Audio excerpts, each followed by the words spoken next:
Joining me now is South Australian Liberal Senator Alex Antic.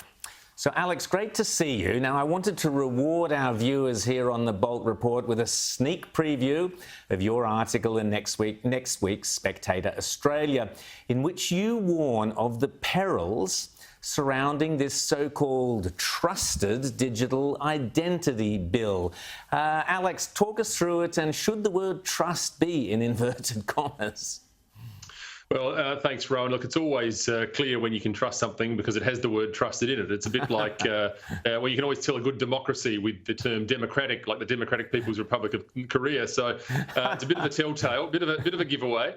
But look, no, this is a quite. It's more complicated than it looks on the surface. But in essence, what's being proposed here is a new bill, a new law, a new act, which will effectively create a government-controlled, centralised database of your digital ID. Everything you do, basically, everything you do as a digital transaction online, all of your social media interactions, potentially stuff that happens to you out on the street, maybe, who knows? I mean, this thing can expand.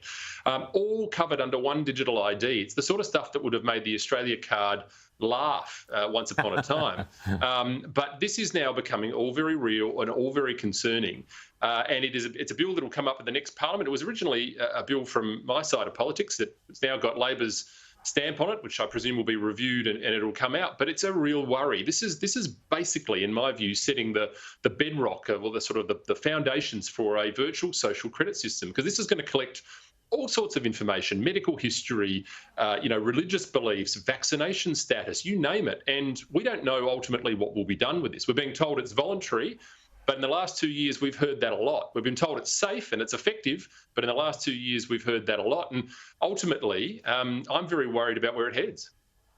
Look, I agree with you, Alex, and I think, you don't have to be a conspiracy theorist to be concerned about some of the, the agenda of organisations like the World Economic Forum, the United Nations and others that pushed so heavily during COVID to have the QR codes, the digital platforms, everything kind of centralised, and this authoritarian regime, which we laugh at in China, and we can't believe their social credit system that you referred to, but we seem to be eagerly embracing a similar one ourselves. And who would have thought only a few years ago, for example, that you would see Australians quite happily, checking in every single place they go, and the enforced sort of restrictions we saw during COVID.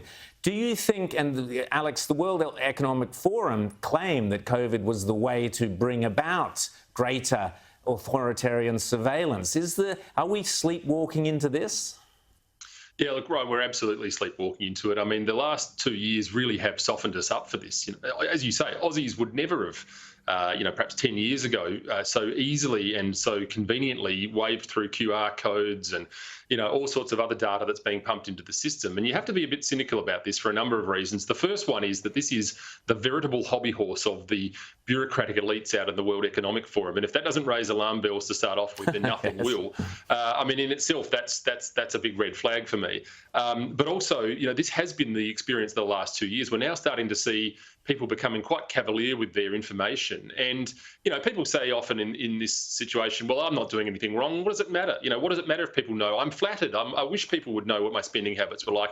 Well, that's all well and good, except when the rules change and all of a sudden that information is weaponized against you. And we've seen how effectively over the last few years, probably more like 15, starting with the so-called climate emergency, how an emergency can be declared in order to weaponize this issue of liberty being sacrificed at the altar of convenience. And I don't want to hear how convenient this system is. I just want government out of my life.